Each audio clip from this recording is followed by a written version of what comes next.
Good evening. Hey, thank you for joining me here today. My name is Anthony Trucks. I say good evening. I don't know if it's evening, daytime, wherever you're at. But here's the thing. My name is Anthony Trucks, and I wanted to come to you today, take a few minutes to share my story with you, share my life, but also share my faith with you. And I think there's some things that are unique about my story that may come as interesting or unique to you, but also I believe come benefit. And I do what I do in terms of sharing and speaking solely to honestly to share and cathartically get it out of my heart to give benefit to myself, but also to give benefit to you in your life, because I believe that it's my experience, but it's your story, right? My experience becomes somebody else's story, and I believe it's God's story for me to tell to the world. It's my testimony that's not supposed to be kept inside of me. I think far too many people have experiences and situations that God meant for them to have and meant for them to teach from, but we kind of bottom up inside because we don't know if we're the voice for that. And years ago, I learned that he gave me a voice, and he gave me a heart, and he gave me compassion to share my story. And sometimes the story doesn't have to be told at a worldwide scale. Sometimes it has to be told in your home, to your kids, to your parents. It needs to be shared outside of you so people can come in and learn from your story, but also learn about you and how to help you, how to serve you. So I'm going to read a scripture that stands to give me a very good depth of, I believe, who I am and how I can help you. And then also after I share a scripture, I'm going to share my story with you. Not the full depth of it, but I think enough to give you a grasp of who I am at my core. And then I want to finish another part of that scripture to give you a perspective of how to live on from that, what you can actually extract from my story. So let's get into this. I want you to go to the book of James 1, it's verse 2 through 4. Here's what it says. Consider it pure joy, my brothers, whenever you face trials of many kinds, because you know that the testing of your faith develops perseverance. Perseverance must finish its work so that you may be mature and complete, not lacking anything. Now, in this scripture, essentially what I believe it's saying is there's a lot of things we're going to run into in life, but perseverance allows you to overcome, to learn, which allows you to have maturity, to be complete and not lacking anything. And as I tell you my story, I want you to grasp that it took me many years to figure out that my story of how I persevered and what I overcame, I didn't grasp for a long time the strength within it and what it was teaching me so that I could teach. And so here's my personal story. When I was 3 years old, I was given away into foster care. My mom gave me and my 3 siblings away to a system that essentially is what I would call a paycheck system. There were a lot of people in the system who were taking in foster kids like myself, and as long as they got a paycheck, they didn't care what happened to me. It didn't matter if I died, essentially, to them, right? So they wouldn't feed me, would starve me, they'd put me in shopping carts, push me down hills. I had experiences of being forced to lick the bottom of neighbor kids' shoes until my tongue bled. This was from the age of 3 until 6 years old. So by 6 years old, I was a very shut down, unhappy, emotionally kind of disconnected child. And I lashed out at a lot of people. I didn't let people in. I didn't let people love me. I didn't connect at an emotional level. I didn't know God, and no one in my life did. And I also felt very less than. I felt like I didn't matter. Like I felt the person and the people I wanted to matter to the most, like, why didn't I matter enough? Like, why couldn't you love me? What did I do wrong? What was wrong with me? And it took me a lot of years in being grown as a man to figure out a lot of what I'm going to tell you now. So I have this feeling, right? Then I progress on to being put into a family, which is my family to this day. The unique thing is I'm the only black person in an all-white family. And we grew up very poor and with a lot of weird diversity conversations. I'd go to restaurants. There were 6 of us children. Go to a restaurant and they'd say, table for 7, but there were 8 of us. And then my mom would say, no, this kid's with us too. And the waitress would, okay, like snicker. And it made me feel even worse. So it's like, not only do I have this foster kid, I have this aspect of I must not feel like I'm accepted in society. And so a lot of weird dynamics there. But we grew up in a situation where I lived in this home, and my first foster dad wasn't a very good guy. But eventually my adoptive mom, who later would adopt me, she divorced him and married another guy. But I wasn't adopted yet, and they weren't married. But when they did get married, life got better. My mom went to school, got her GED, became a nurse. My dad was a welder, got a good job, and life got better. But here's the scary thing for me. As life got better, I had this real mom in the picture who wasn't in the home but had parental rights. She could determine what I could and couldn't do. Couldn't play sports, couldn't take trips. I felt like even this person was trying to make my life difficult. So I'd go to school, I would get in trouble at school. I was always laughing, always joking, always talking, always in trouble. I'd go home and get in trouble because I was in trouble at school, and it was just back and forth. And what also scared me is as life got better, it could be taken away at any moment. To an extent, like I didn't want life to get better. I figured if life got better and it got pulled away, that would really be horrible. I didn't want to feel that. So I kind of just didn't even accept that. It was a very difficult thing for me to have to live into. And so what happened is I progressed through at 14 years old. I got an opportunity to look my real mom in her eyes in a courtroom and say, Mom, I no longer want you to be my mom anymore. Very difficult to do, but it severed her parental rights. I could now be adopted. At 14, I knew for the first time in my life, like this is a home I get to stay in. The place I woke up in today, I get to go to bed in the same house. That was unique to me. I didn't have that experience leading up. Like it was a great feeling. Not only that, I got to do something that I love to do, which was great. I got to hit people and not get in trouble. We call it football. It's this different experience, and here's what it did for me. It gave me self-worth. It was something I could put time and energy and passion into, and I could get back this sense of like, you're actually a good human, Anthony. And I didn't have the good human feeling for so many years. I felt like I didn't belong or I didn't matter. And so for the first time I was like, I matter. Like I do matter. And I had this welling up inside of like pride of like, I can do this. Here's the difficult thing. I wasn't good at first. Like I was really bad. Like most people don't realize I was really bad at football. I eventually played the NFL, but I didn't play football until I was 14, and I was not good for 2 years of these first couple of years. So I get to this point, I'm adopted, I play football, I'm bad at it. So what we typically do when we struggle at something, we walk away because we don't want to be faced with the fact that it hurts. So we walk away from things, and I did that at first. And it took a moment in time for someone to wake my brain up and say, no, Anthony, that is not how you should live your life. And so it's a statement. And here's a simple statement somebody said to me. See, in this situation in time, I was 15. My mom had been diagnosed with multiple sclerosis, my adoptive mom. I was doing poor in football. My older brother, who was my rock, went off to the military. So now I don't have a sense of feeling comfortable. And I'm in this class, Mr. Howell's English class. In the back right corner, there's two girls sitting next to me. And one of these girls gives me a gift. And here was the gift. She says, well, the reason I'm so bad is because I'm in foster care.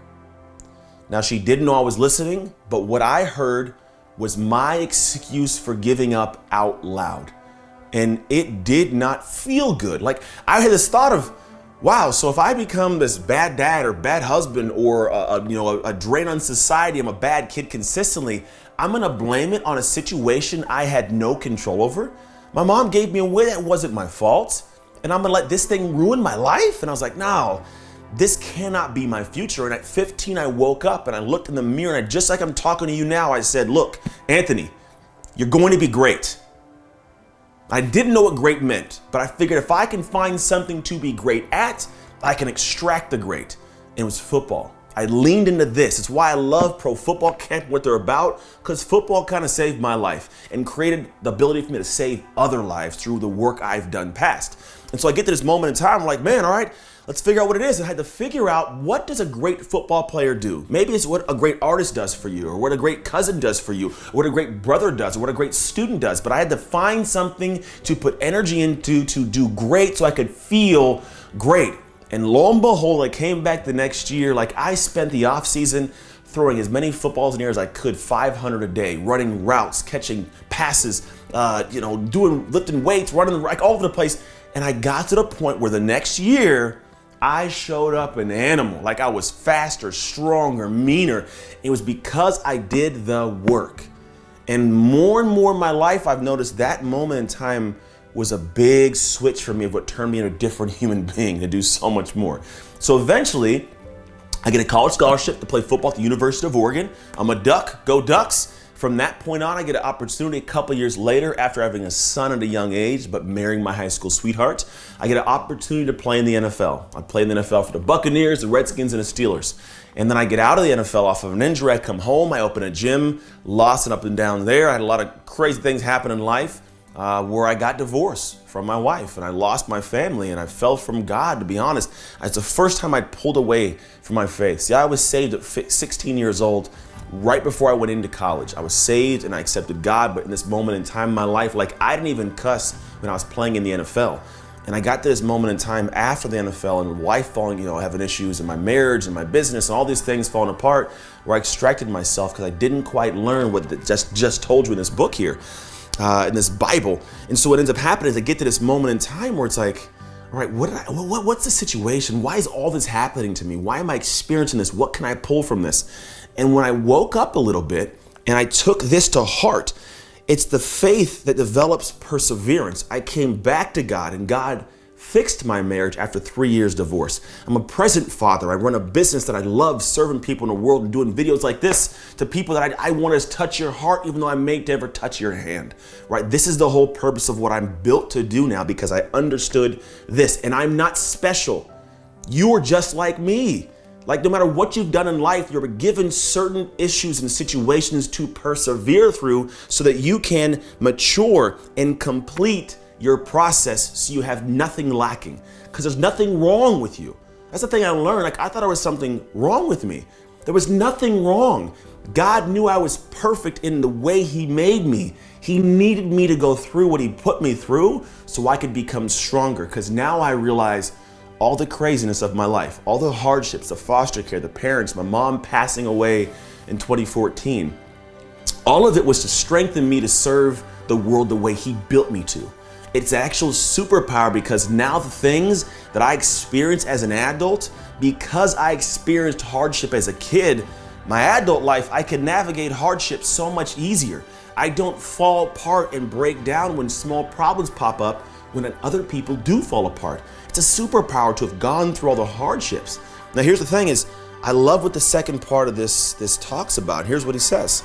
If any of you lacks wisdom, he should ask God, who gives generously to all without finding fault, and it will be given to him. See, he gives generously to all without finding fault in you. He's not trying to see what's wrong with you. Like without finding fault, he's trying to give generously to you without looking at the aspects of what went wrong. It'll be given to you. But when he asks, he must believe and not doubt, because he who doubts is like a wave of the sea, blown and tossed by the wind. So what he's saying is, if you ask and he tells you, don't doubt him. Because if you doubt, then what happens is you accept that you're just this random person here for no reason, but you have a purpose and he's telling you what it is. And if you don't listen, you're like a leaf in the wind, blown around with no control, and you feel helpless and hopeless, but you never are helpless and hopeless. And then what he says is, that man should not think he will receive anything from the Lord. He is double-minded man, unstable in all he does.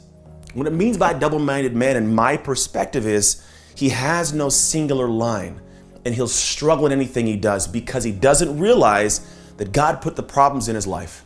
It's odd. God put the problems, put the situations, put them all into our lives. At this point in my life now, as much as I do not like what was done to me, I appreciate all of it. I appreciate the problems that God gave me, because he also gave me the heart, the compassion, the purpose, the perspective to do what I do now at a higher level and have strength of character. I no longer wonder, who am I? I wonder, how can I give more of who I am to the world? Which is why I do what I do and why I'm talking to you right now. And here's the truth. Your life hasn't been easy. My life has not been easy, but it's been appreciative. It's been great for what it's designed to be, which is the ability to have me have perspective, to have maturity, so I could be complete. And then when I need help, I can lean on God and ask for him. And when he guides me and he tells me and he gives me perspective, I don't question it. I understand what the purpose of it was. So I come to you tonight, and tonight where I'm at and in my space and I'm coming to your life in this moment and saying, look, you were given a specific problem you were supposed to have, because you're supposed to learn to overcome it. And when you do overcome it, not if, but when you do not look back at yourself and judge yourself based on the fact that you had the problem in the first place. Judge yourself on the fact that God carried you through it and gave you maturity, gave you perspective so you could be complete in who you are, so you can lean on him when those moments become difficult. And if you can take that nugget from my moment with you tonight and take that extraction from my life that I'm teaching you, I promise you it'll create a perspective and an internal drive unlike anything you've ever seen. Because now for me, I realize like, man, if he gave me that, he gave me problems and make me better, give me more problems. Like, tell me more of what's got to be figured out. Give me more to overcome, God, because the more I do, the stronger I get, the more mature I get, the more clear of mind I get, the more I can serve the world and do more for not only my family, but my family out in the rest of the world, which is you. And so as you go through your life, do not ask for an easy life. Ask for the ability to have the strength and the wherewithal and the support to overcome the hardships you do experience in your life, because they're supposed to be there. They have a purpose. They have a reason. And that's because you are purpose. You are reason. You are not nobody. You are somebody. To me, to God, and to everybody you support, everybody you interact with, and everybody's life that you touch. You are not an accident. You're on purpose. Believe that.